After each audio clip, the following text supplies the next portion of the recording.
Today is Tuesday, July 15, 2025, and I think this is the most oppressive night we've had this summer. It's currently 76 degrees over 99% humidity, and the dew point is 76 degrees, and it just feels horrible outside. I did not use the air conditioners today until about 7 o'clock, and then I couldn't take it anymore. I turned on all the air conditioners. The one in the living room here, the carrier, I let it run until it iced up, because I just wanted to pull as much humidity as I could. And I pulled the humidity down to 41%. I've seen it take the humidity down to as low as 33%, but there's just not very much heat gain on the room right now, and it cooled a little bit too fast. Not that 41 is by any means unreasonable. That's very respectable, but I would have liked to go a little bit more. Anyways, it got down to 64 degrees, and then it iced up, and the windows are all fogged up. The windows started to fog up when it got into the low 70s. It's just ridiculous.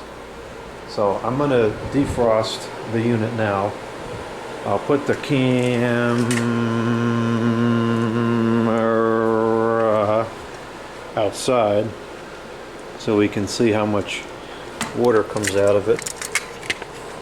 Just set up on the tripod. Oh man, this is ridiculous. It's not even just fogged up, it's like dripping.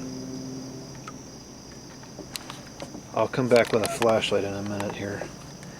I'm gonna go back inside and turn on the fan, and then I'll come back with the flashlight so we can see how much comes out.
getting wet on the top forever. That's where that rust is from.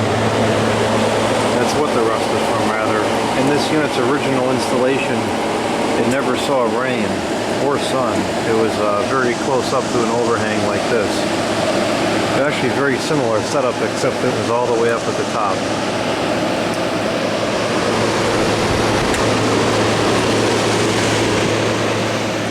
This is just ludicrous.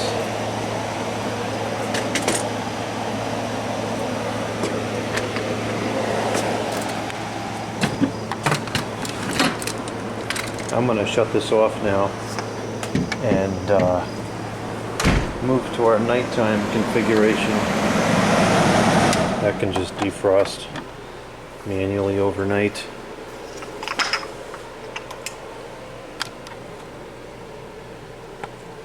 Still a lot of water in the coil.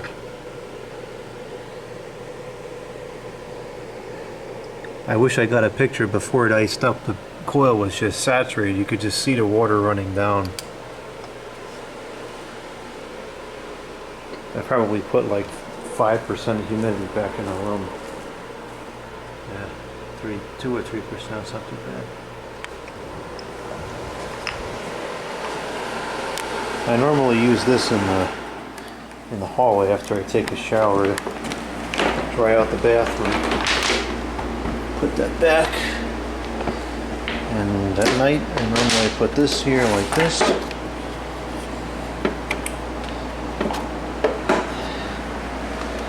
And then the infamous feathers. Why the heck are we using a flashlight? As if we don't have lights in the house. The infamous feathers. Hampton Bay branded 10K. This is running on medium. And it's got the room all the way down to 69 degrees over 43%. I don't normally run it this cold. I've just had the machines on this long to get the humidity down. And I'll drop down to one machine and the temperature will go up a little bit overnight. In the media room we have 72 over 37. Thanks to this quality Westinghouse machine. And then in the bathroom, which has nothing in it, we have 75 over 35. The humidity pulls even if you don't have air directly circulating. It pulls better than the temperature does. In the messy bedroom with the carrier siesta running on fast, we have 72 over 34. Wow, there's a glare on this.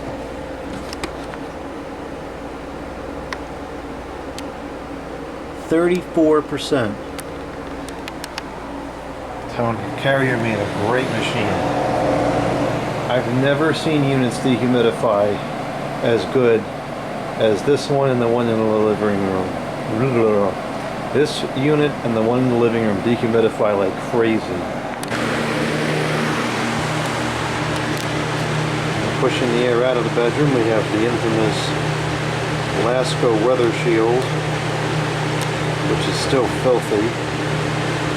It still works. And then trying to push the air into the computer room, we have the freshly serviced Lasco Premium from the late 90s. And that's blasting a ton of air in here.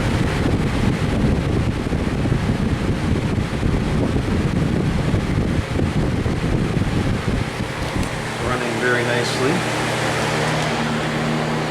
And in here, it is 75 over 36.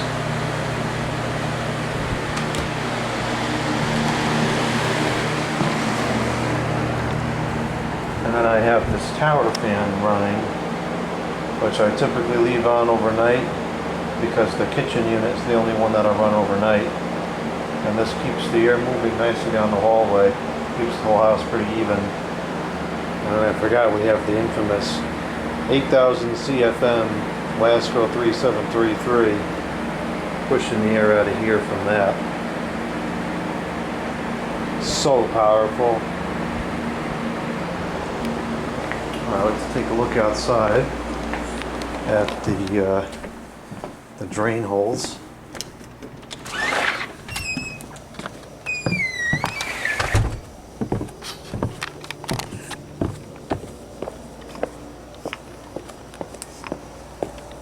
Forgot to put the other street light on.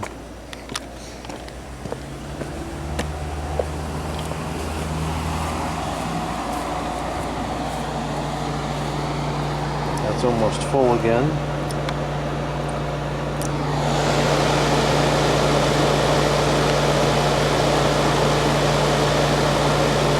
It's slowing down now, but it is only 43% inside.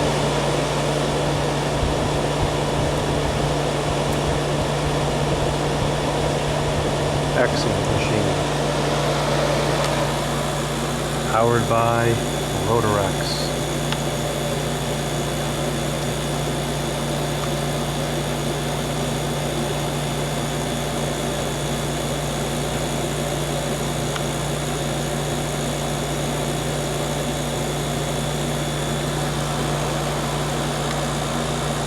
The whole thing is soaked.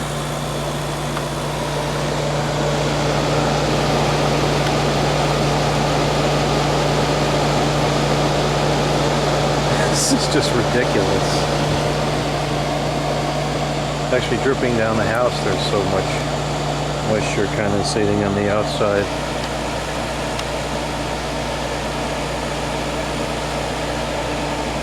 Yep, it's all wet inside there too. Wow.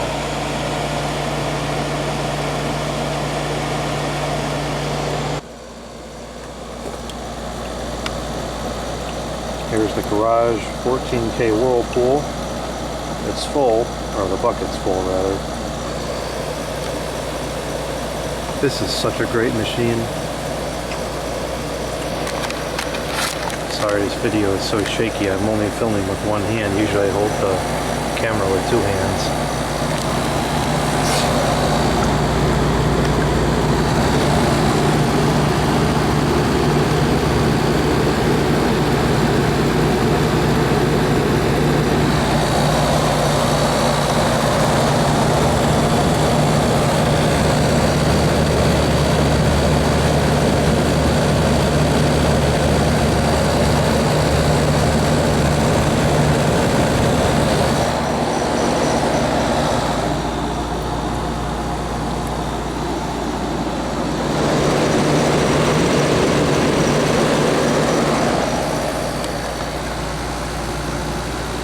It's not too wet on the bottom, only in some areas.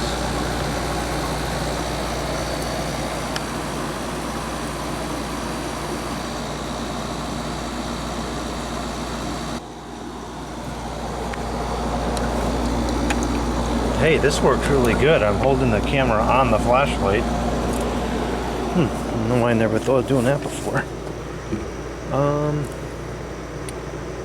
I think I will. I'm just going to cancel this water out.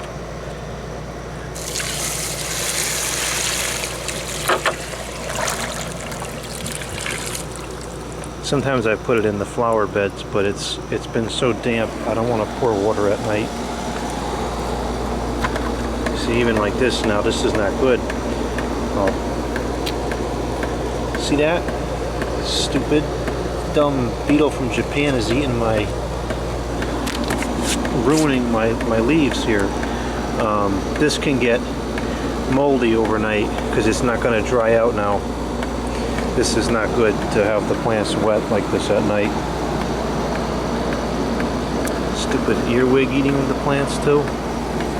Man, the bugs have just been brutal this year. They're wrecking everything.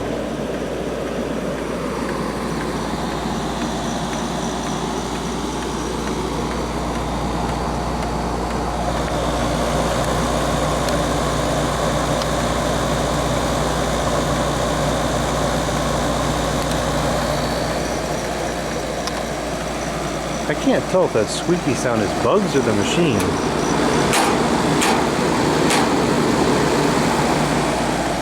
I guess it was the machine. It's so quiet. That's gotta be the quietest 14K I've ever heard. And, oh, look at that, the window is fogging up in there.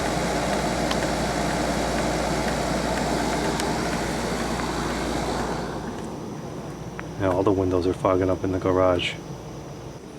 I guess I'll just dump this other one while I'm out of here.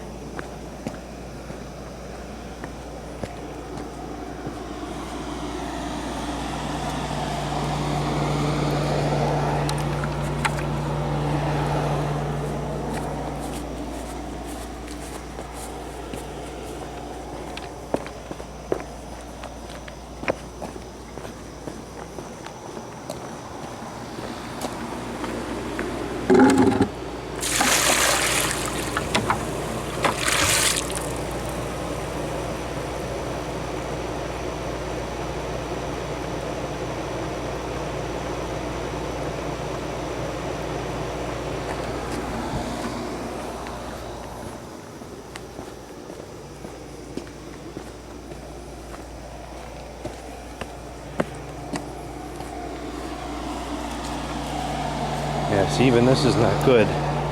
When these buckets get full, it starts to drip over onto the plants or splash over on the plants. It's not good on nights like this. Gotta make sure I empty that more often.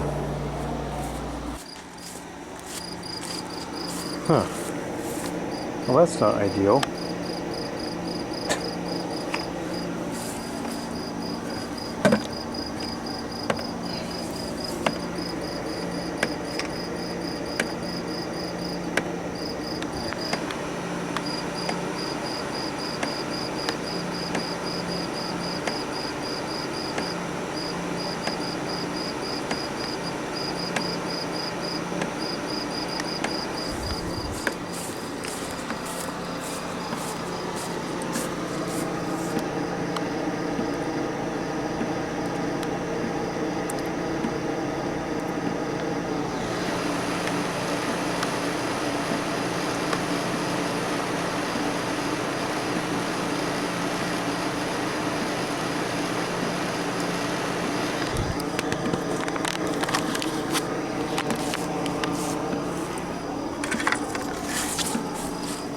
I'm going to dump this over here because the ground is getting kind of dry over here. And you can see the grass has got that brown color to it. I don't know why, just this one spot. It's kind of weird.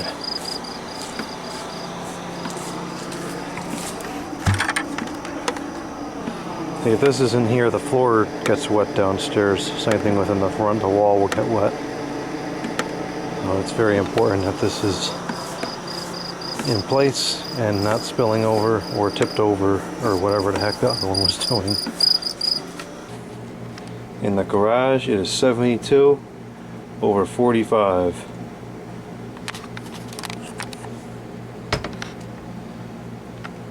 And that's dehumidifying that much with the 14K.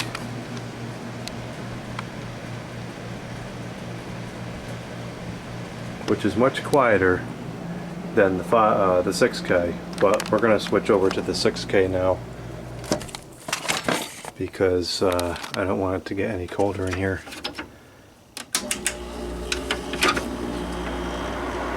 And that will take out the humidity nicely. Very, very nicely. And this will hold the temperature. In fact, it will drop it down a couple degrees over the course of the night. But this is very well sized for dehumidification. This room is about 500 square feet, and this little 6K is adequate.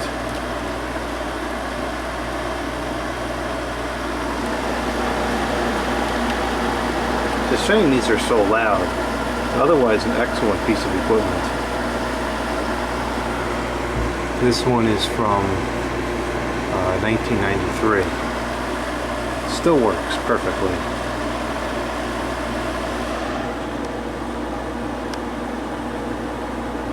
I also keep the ceiling fans on about 60% on the dial just to circulate the air better. Although the airflow of the 14K will blow all the way across the room, the airflow of this does not, so the fans help keep the dehumidification going all around the room.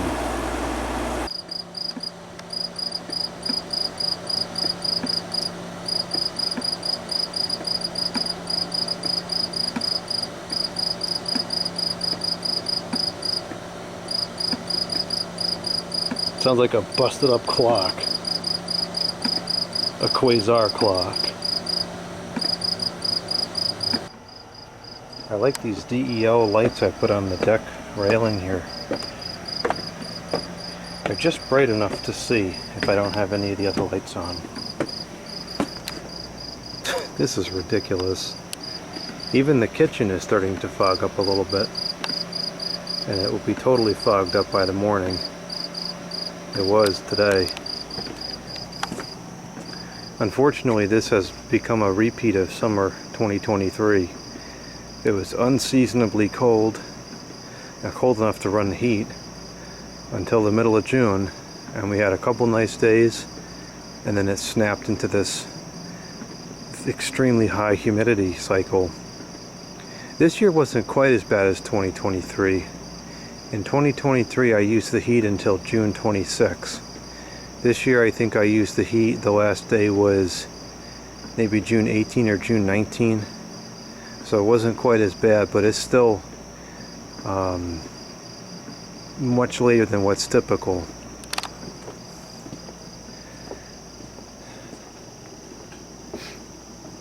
Can we see the... No, I can't see the haze in the air tonight. You sure can feel it. The only way I've been able to really spend any time outside is at night. Like right now, I'm gonna go take a cold shower, and even then it's not that cold because the cold water coming in is not that cold because the streets are warmed up from the sun. And then I get out this fan, and I set this fan up on the deck, and I can sit outside on the deck here for a little while. And that's about all I can tolerate. You know, even right now, I'm just standing here holding the camera, and I'm drenched in sweat. I can see the sweat beads forming on my arm. It's running down my face. I'm just drenched in sweat, not even doing anything, just because the moisture content is so high. The water is not evaporating, or the sweat is not evaporating. It's quite uncomfortable. And during the day, forget it. I'm healthy enough that I can work out in this kind of weather. I just sweat profusely and it's uncomfortable, but I can do it. You know, but even just sitting still is like, it's ridiculous. And some of the plants are starting to have some trouble because there's just too much moisture. And the leaves will get moldy and stuff at night when it's like this. Trees can rot. But that's that. This is what we're dealing with here. And this is better than hurricanes or earthquakes or wildfires, etc. I guess that's the appeal of living in this part of the country, is we don't have that kind of stuff usually. And if we do, it's not on a really destructive magnitude. Well, yeah, as far as nice weather goes this summer, I would say it's been probably less than 2 weeks of less than 15 days of really nice weather, which is a shame because our warm season is very short here. It's a beautiful night. The sky is clear. You can see the stars. Everything is nice about the night except for the humidity level.